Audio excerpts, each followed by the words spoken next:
So hello, everyone. I am Zakiya Monique, Master Relationship Strategist, Transformational Speaker, and I am also the facilitator of the Safe Space. If you have not joined us in the Safe Space, it is a safe space to heal. And you can join us at www.zmsafespace.com. And that's a place where you can come and start to work on many of the things in your life that may be causing you not to get to the next level. But I'm also a Sunday school teacher. I've been teaching for many, many years. And I'm just a teacher by trade anyway, and that's a gift that God has given me, and I thank Him for it. And so I'm also the facilitator of and a teacher of the Sunday School Remix, which is here today. And so we are on, I think this is part 8, part 7, 8, one of them. I don't know. I've lost count, but of posture for purpose, position for promise. And it was a must that we broke this up because it was too rich to talk about it in one. It was just too rich. The content was too rich. We started off, well, today we're going to be, our scriptures are going to be Genesis 45 through 47. Okay, 45 through 47. All right, so that's where we'll be today. And we still have quite a ways to go because we're going all the way to 50, Lord's will. So yeah, it's but it's so rich and it's so many parts. When I'm reading the Bible or whatever, I try to find the things that we don't talk about often. We often talk about certain things. When you hear David, you hear about, you think about Bathsheba, you think about when Samuel anointed him. When you think about Solomon, you think about the temple. When you think about Joseph, you think about, from the pit to the promise, all of that. But what about the things that happen in between? I'm always kind of interested about the things that happen in between, the things that happen that we don't talk about. There is a richness in the things that happen in between, in the meantime, in the interim. There's some beautiful things that happen along the journey, and we'll miss it because we're so busy focusing on the things that we've always heard. Things that we've always heard about because it's familiar. But I want to know about the stuff that's in the middle, like the passage, right? I want to know about that type of stuff. And I'm so thankful that God brought those things out. And so we have gone this whole route. We started at the place of preparation. Then we hit the pit. Then we went to the passage. Then we hit the prison. And then we hit the palace. And that's where we are now. We're at the palace and we're at purpose. We're in the middle of purpose and promise. The promise is happening, is starting to happen today. Okay, the promise is starting to happen today, and I pray that that's prophetic for our lives. Okay, I pray that that statement is prophetic for our lives, that the promise is starting today, right? And you notice that he had to invest in his purpose many years before the promise came. And so some of us don't understand why we've had to toil, why we've had to learn to forgive, why we've had to learn some things and do some things and go through some things before we were able to access promise. Why? Because first of all, God got to be able to trust us with the promise, right? He got to be able to trust us with it. He got to be able to trust us with purpose too, but he got to be able to trust us with the promise because he got to trust that that's not all we want from him. See, many of us will act like we're really seeking God's heart, but we're really seeking his hand, right? And so we got to be really careful that we're not seeking his hand instead of his heart for us. Because seeking the heart of God, wanting to know what's in the heart of God for you will keep you with God even when you have the promise, even when the things start to come to pass that he's promised you for a long time. And so we're talking about we've gone through, the place of preparation and how Joseph was being groomed even then. We talked about how he was still in the pit and the brothers thought it was their idea, but it was something that God allowed all along to save them, to save them.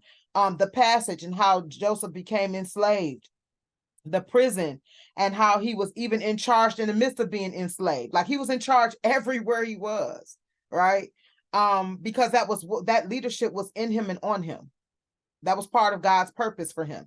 Your purpose, the same way, is always in you and on you, always. Okay. So, go back and listen to any ones that you may have missed, because I'm telling you, they all have been rich. God has really been providing, in such an amazing way. So I think we are I'm trying to find, I think we're at 7. Yeah, maybe we're at part 7. I think we're at part 7, I think. either 7 or 8. But anyway, nope, we're at part 8. Nope, we're at part 7. One of them. Y'all know what I mean. Anyway, so let's talk about this week. This week we're starting at 45, and then we're going all the way to 47. And so at this point, we got to remember that when we left off, Joseph had sent his brothers back and told them to go get his daddy, at this point. So he's like, listen, go get, he has revealed who he is to them. He's told them who he is. And they now know that, oh my gosh, this is our brother. And he then reveals to them that, hey, listen, I'm not mad. I'm not mad at you. What happened to me happened for a purpose. What was the purpose? It was for me to come ahead so that we could all be saved. So, he couldn't control himself, and he told everybody to leave, and he told his brothers, it's Joseph. And listen, I need to know if my father is still alive. And listen, and they were terrified. He said, look, come close to me. Look, I know you guys sold me into Egypt, but just understand that it was for a purpose. And somewhere along Joseph's journey, God let him know this was the purpose that I allowed. And here's why. So one thing God will do is reveal his mysteries. He's not going to let us just not know, right? Like, God, why you beating me up like this? No, he's like, no. Understand that I've kept you everywhere you are, and I've given you every bit of leadership and been grooming you, because I'm going to need you to do something for me when you get to be the leader of Egypt. I'm going to need you to hold forgiveness in your heart and know that your brothers didn't do this. I did this because I needed you to go ahead of them. And your father would have never let you go. See, there are some people that would never have let us go, that we sometimes never would let people go. Sometimes we would never let the job go. He said, okay, I had to do it this way because his father would have never let him go to Egypt. Never. Not Joseph. He just sent Simeon, Levi, Reuben, anybody but Joseph or Benjamin. You see what it took him to come to Egypt, and it was in the middle of a famine. He didn't even want to let Benjamin go. So he never would have let Joseph go ahead to be groomed to save them. No, if God would have came to him and said, listen, I need you to let Joseph, it would have been horrible because that was his favorite. And he had waited so long for Joseph. He had waited so long for Joseph, and he was like, nah. He wasn't like Hannah. Hannah said, you give him to me, I give him back. I'll bring him up there and let him stay. He like, no, this is my boy. And so God said, I had to do it my way. And so Joseph told them, hey, listen, go get my brother. Y'all come back and go get your families, come back, and y'all gonna live in Goshen and be near me. Bring your kids, your grandkids, your flocks, your herd, bring everything that you have. I'll provide for you here, because 5 years of famine is still coming. So otherwise, y'all gonna be destitute. Y'all gonna be poor. And they had a decision to make, just like we often have a decision to make. God said, choose ye this day. I set before you the life or death. Choose ye this day. If you don't choose my way so you and your descendants can live, then what's the other alternative, right? People often talk about the blessings that are in Deuteronomy 28, but baby, 28 is loaded with curses too, right? So we got to understand we have a choice, right? And God is not going to force us to do a thing. He ain't finna force us. Nope. See, even and people often say, well, he forced Jonah. No, he didn't. He just put him in the belly of the whale or the fish, if you want. He put him in situations where he was like, you're gonna choose my way, but guess what? It's gonna be your choice still.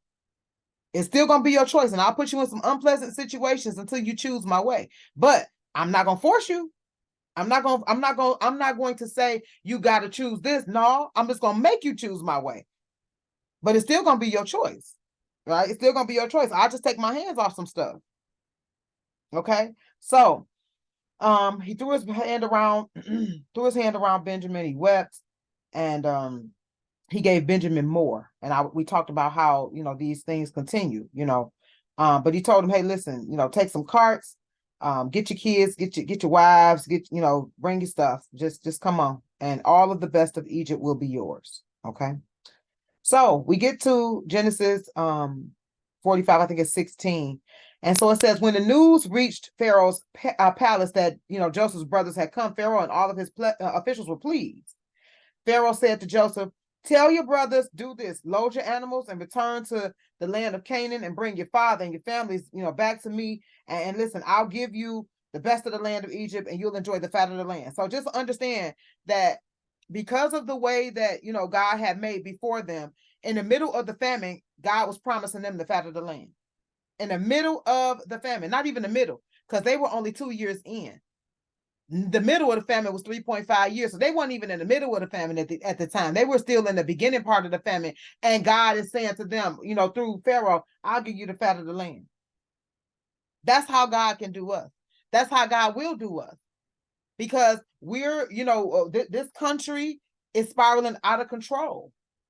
This country is so enamored with money, and God clearly says you cannot serve God and money. And so when America has decided to turn their back on God and follow money, then God will let America have what she wants.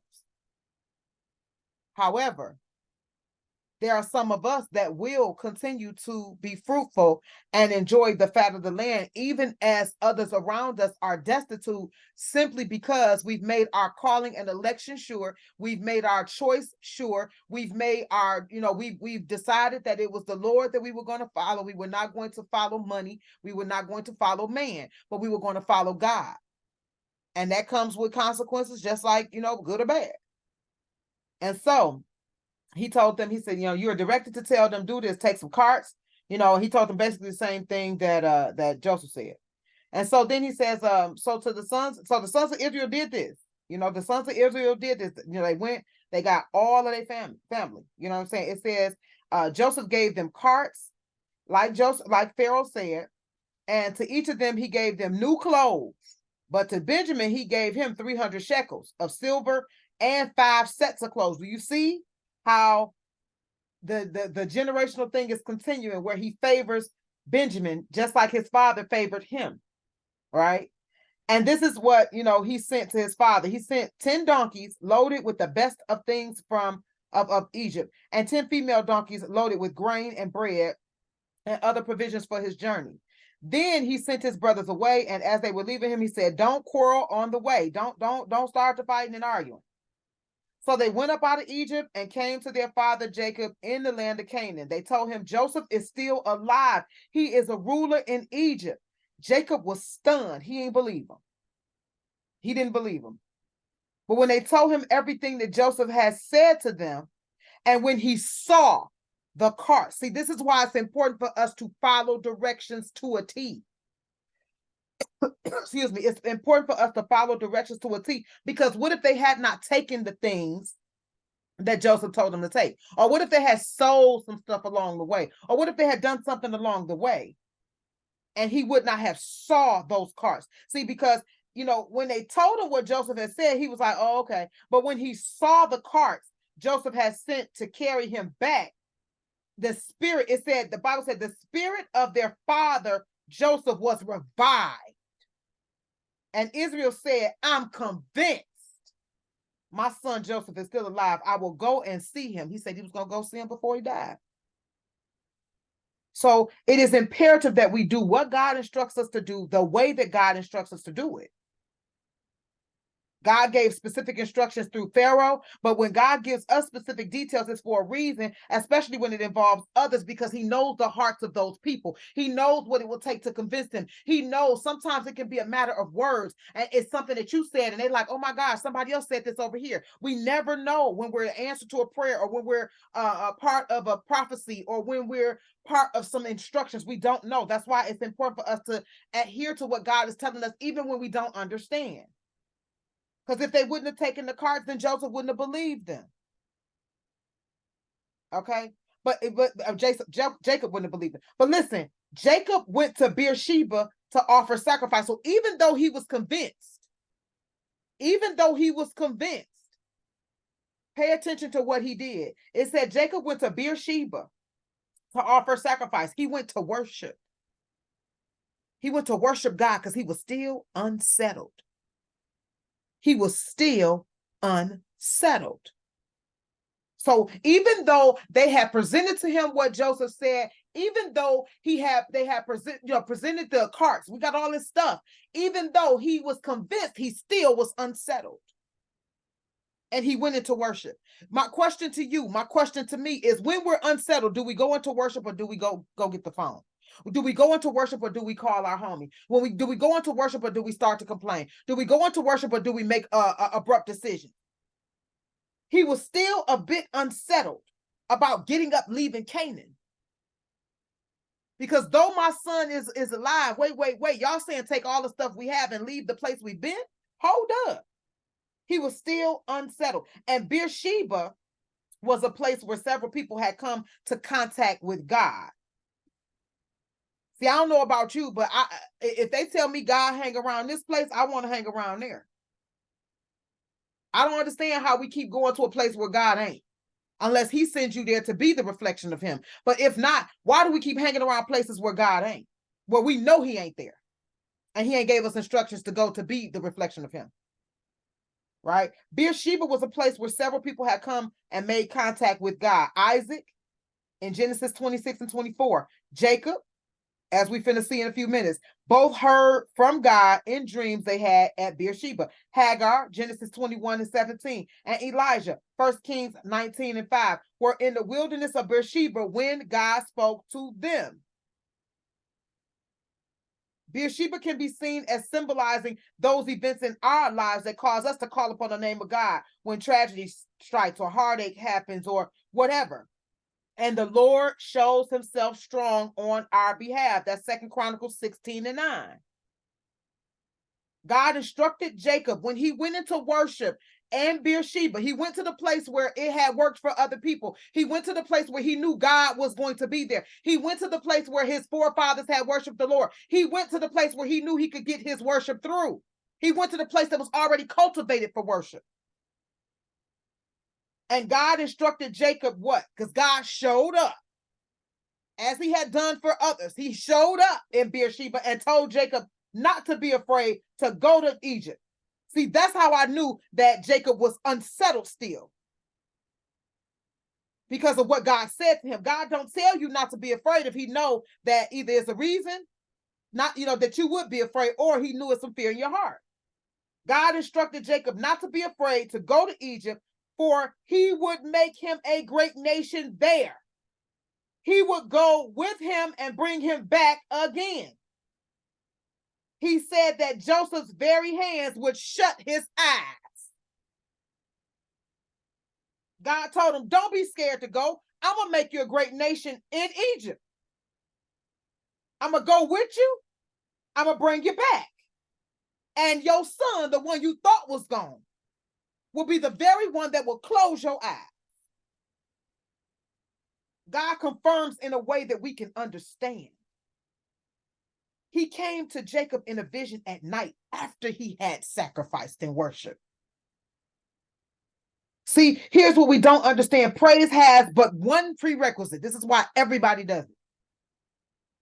Breath. Let everything that has what? Breath. Praise the Lord. That's all you got to have to praise the Lord. You can say hallelujah, and that's praising the Lord. But worship has different prerequisites. And this is why everybody can't do it. This is why everybody can't press in. First of all, worship is a lifestyle. It's a lifestyle. It's the way we live our life. It's a sacrifice unto God every day. We present our bodies a living sacrifice. We give our giving is a living sacrifice. It's all a part of our sacrifice. But here's the thing: worship requires us to worship in spirit and in truth. John 4 and 24 says, God is a spirit, and they that worship him must worship him in spirit and in truth. Because it is in spirit that we connect with him, but we must also regard his word as true. Otherwise, we will not accept what transpires in the middle of the connection. See, if Jacob did not have the spirit of God, and Jacob did not reverence his word as true, then when God told him, go, I'm going to make you a great nation. Go, I'm going to go with you. Go, I'm going to bring you back.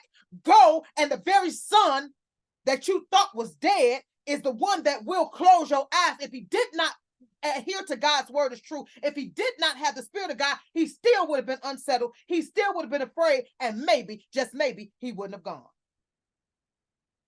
And so this is why worship has different prerequisites, because what occurs in worship is too rich for us to be doubting. What occurs in worship is too rich for us to be second guessing. What occurs in worship, God said a double-minded man will receive nothing, because what occurs in worship, what occurs after worship, what occurs from worship is too rich for us to play with.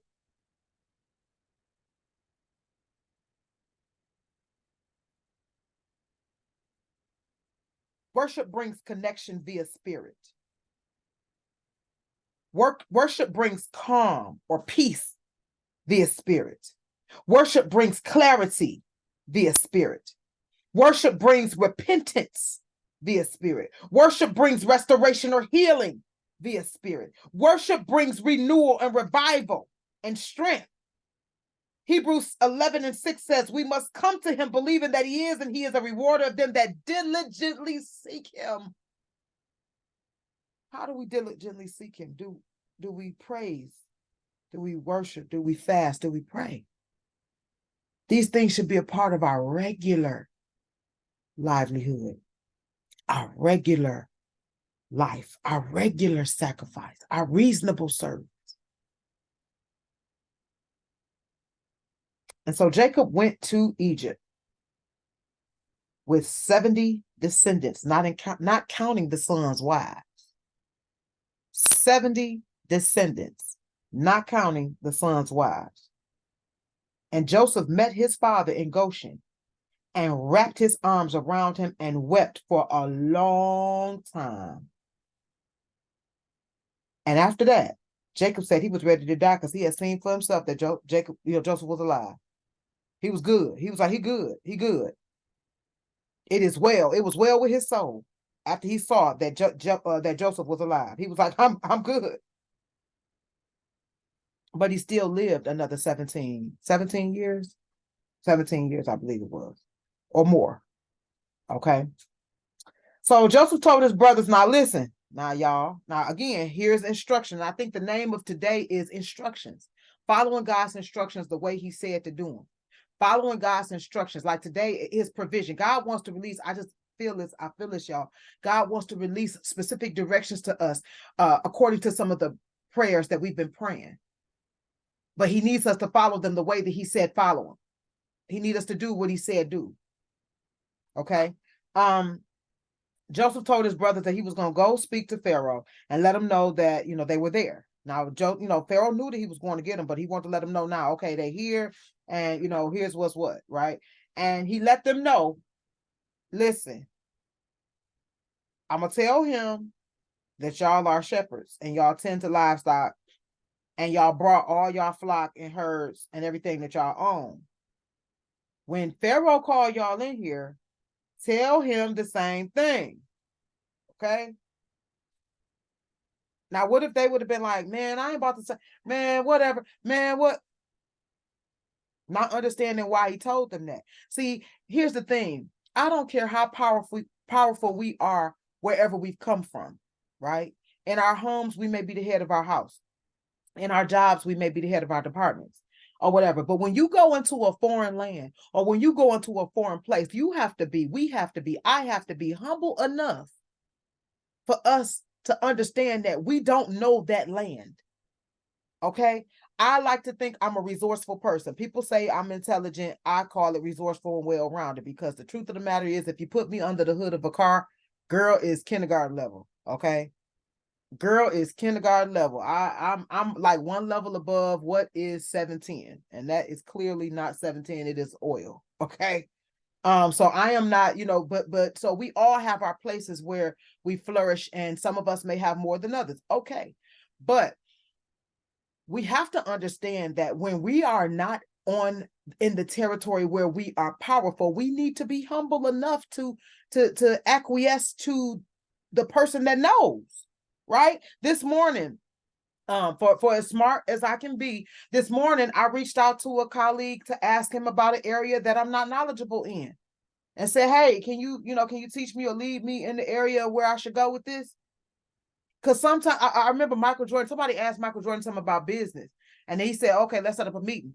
And the person said, they said, well, he said, wow, thank you so much for this or whatever. And somebody interviewed Michael Jordan about it and asked him, about it. He said, the bottom line is he called and asked. See, he said, when you humble enough to ask, oftentimes you'll get it. But many of us are, we either puffed up and don't want to make it seem like we already know, or some of us feel like, well, I should already know, so I'll try to figure it out myself. Why? Why waste time and money? If this person over here know it and they willing to teach you, hey, excuse me, can you help me? But some of us have been geared to believe that asking for help is weakness. And we have to get out of that and just follow God's guidance on who to ask for help. Because those people that God leads us to won't lead us, they're set there. They're set there as part of his provision for us. So they won't look at it as I'm going to take advantage of you, or I used you weak.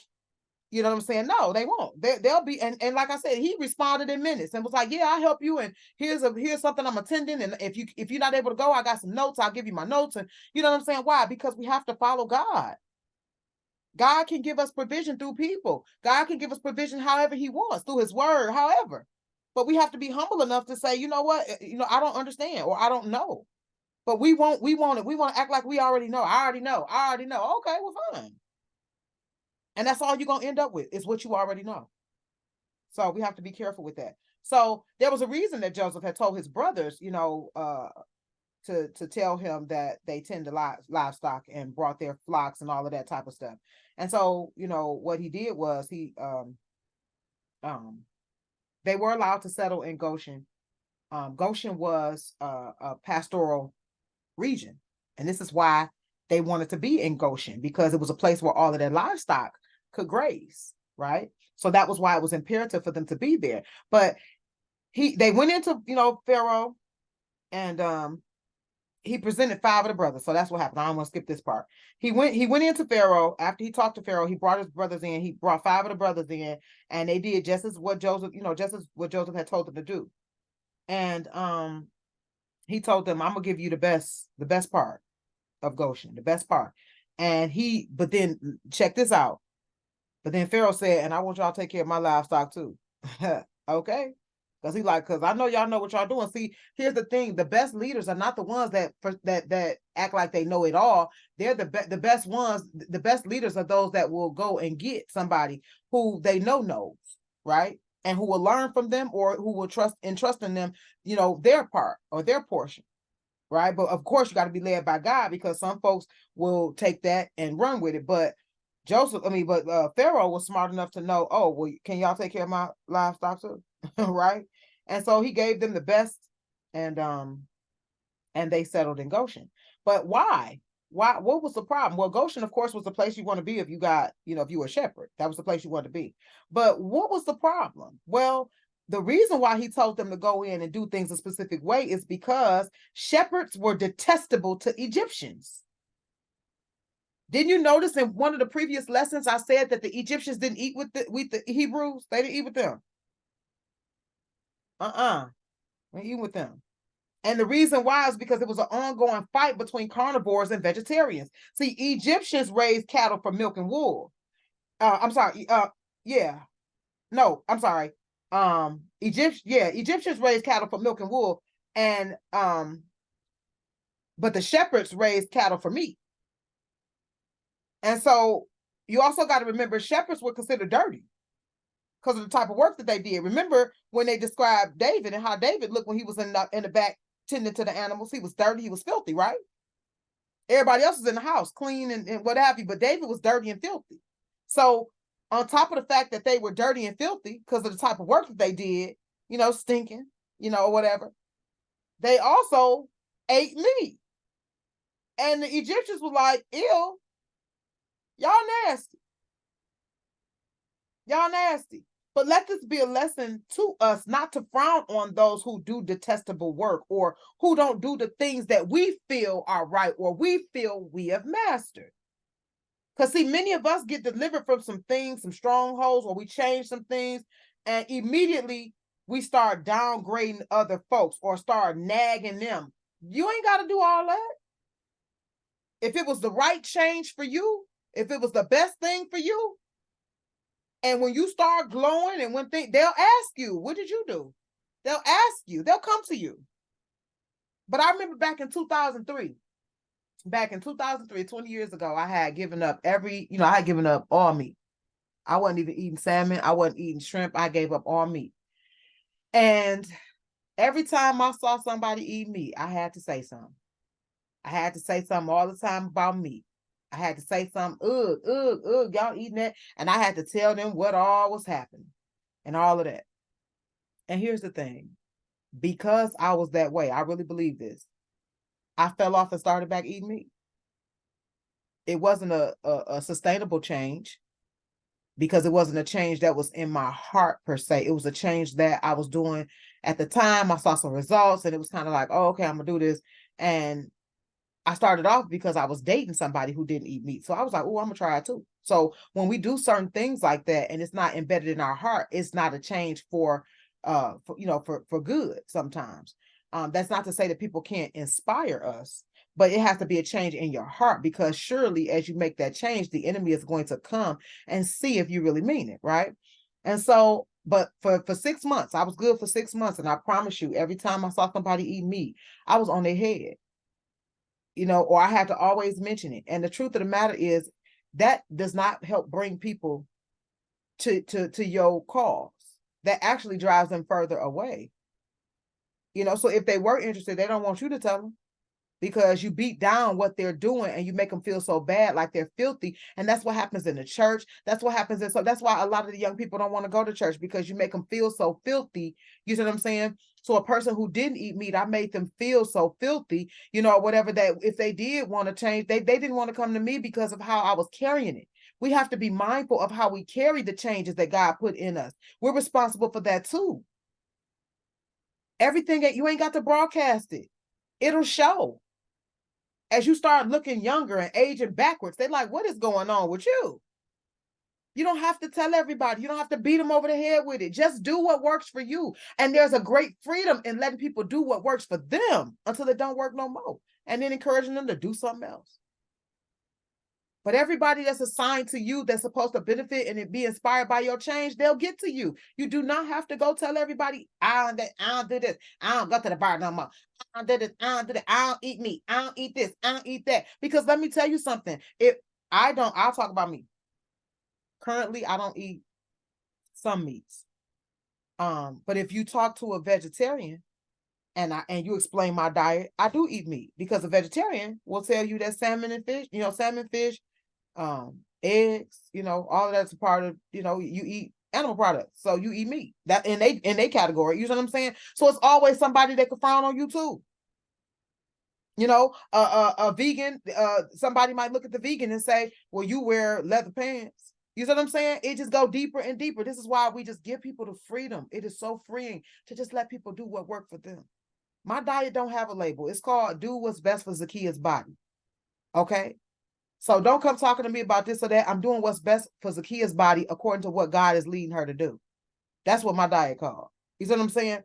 But ultimately, but I have to allow other people the freedom to do the same. See, we want people to get out of our business and leave us alone, but we got to be all on their head about them changing and doing what we want them to do. No, give them the freedom just like you want the freedom. Give them the freedom to be who they want to be, do what you want to do, and give them the responsibility of dealing with the consequences of that as well.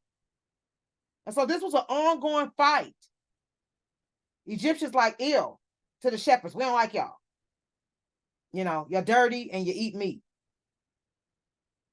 But we have to learn to just let people do what works for them. Don't downgrade anybody who has not seen the light yet that you're walking in. Or somebody who may have seen the light and decided they want to walk in darkness, or just do something different. That's part, in my view, of us being an example of God. Jesus was not on people's head. Most of the time they was coming to him. He went about doing, whatever, but he was not all, you need to. He like, render unto Caesar what Caesar, render unto God what's God. Like, hey, what we say? And that's, we have to be, we do greater works to him by, being an example of his spirit. And so Joseph went to Pharaoh Oh, I already talked about that part. Sorry. So then after he took his brothers and everything, and he put them over his livestock, guess what happened? Joseph took his father in there. Now at the time, I believe Jacob was 130 years old at the time. And so when Joseph took his father, Jacob, into Pharaoh, Jacob blessed Pharaoh. Jacob blessed Pharaoh. Here's the thing. Pharaoh was the king. He was the ruler. He was over all of Egypt. But Jacob blessed Pharaoh.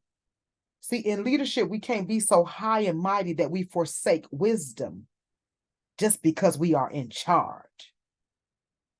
This is why pride goes before destruction, and it is very dangerous to access power before God's process. Because God's process would allow us to see when it is very opportune for us to humble ourselves to the wisdom that's before us, no matter how powerful we are. He blessed Pharaoh.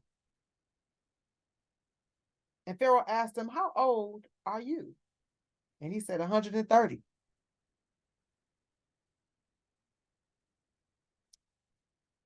The whole region of Egypt and Canaan had wasted away because of the famine, and the famine wasn't even half over. And so Joseph had been collecting money. So for the first 2 years or so, Joseph had been collecting money from the people, right? He had been, they had been coming to pay for food or whatever.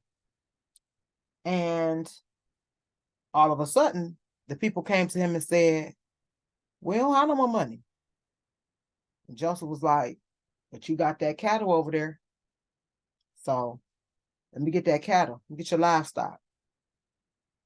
And so then the people started bringing their livestock. And I want to put a pause there right quick, because what were his brothers? They were groomed to do what? Take care of livestock, right? They had been taking care of livestock since they were boys, right?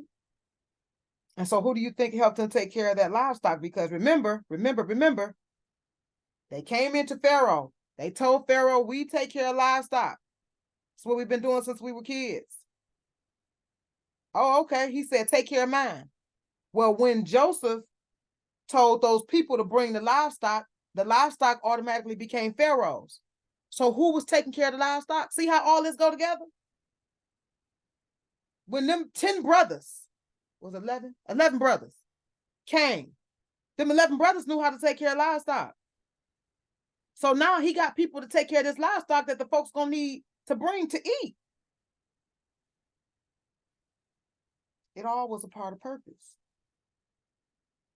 Even the brothers served a purpose. So then as the famine progressed, the people then ran out of livestock. And Joseph was like, "Don't y'all got some land?" And for the ones who had land, he was like, "Let us get that land." And then some of them became slaves because they just didn't have nothing else to offer but themselves. And so this applied to everybody except priests. Pharaoh was smart enough to know, don't mess with the priests. So the priests had food and stuff, and they didn't mess with the priest's land. They didn't mess with it.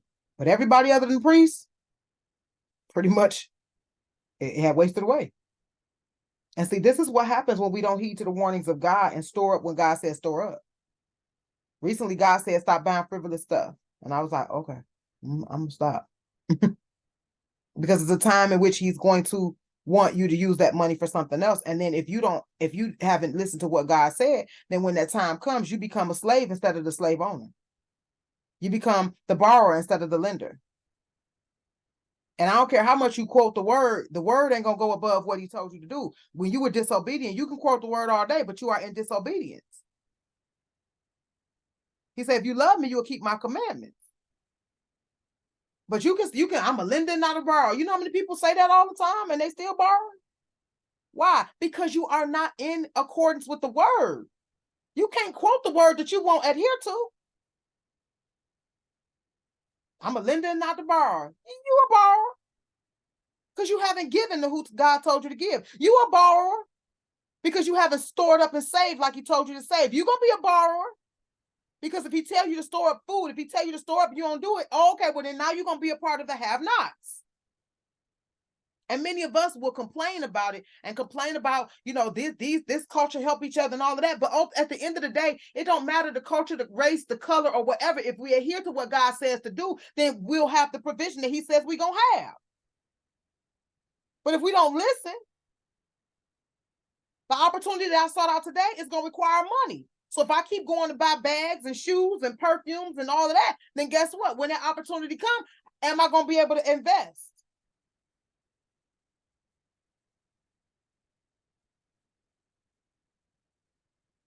This is what happens when we're wasteful. We become somebody else's slave. Whether it's a slave to debt, whether it's a slave to a job. Some of us can't quit jobs that we hate because we're not in a position to do so.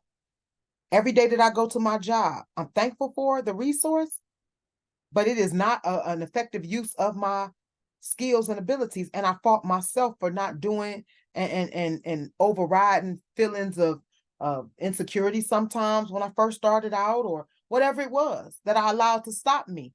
I have to remember that that's the reason why I get up and have to go and report to a job that I hate now. That's why. That's part of the reason why. It's because of the fact that I didn't get in position like God told me to get in position. What about you? So Joseph gave some seeds to plant, but guess what? A fifth of the seed and what they grew was owed to Pharaoh. So even still, they owed Pharaoh. So as slaves, they were slaves. They had to come and work. They were slaves, and he gave them seeds. But even the seed that they grew, a fifth of it had to come back to Pharaoh. And meanwhile, while others were being enslaved, while others were suffering with lack, while others were dying from the famine, the Israelites acquired property, were fruitful, and increased greatly in number. Do I need to say that again? I'll say it one more time. The Israelites, Israel's kids, grandkids, Jacob's kids, grandkids, acquired property, were fruitful, and increased greatly in number. Why? Because of God's provision, because of God's protection, and because of their ability to adhere to his direction, the way he said to do it. The way he said to do it.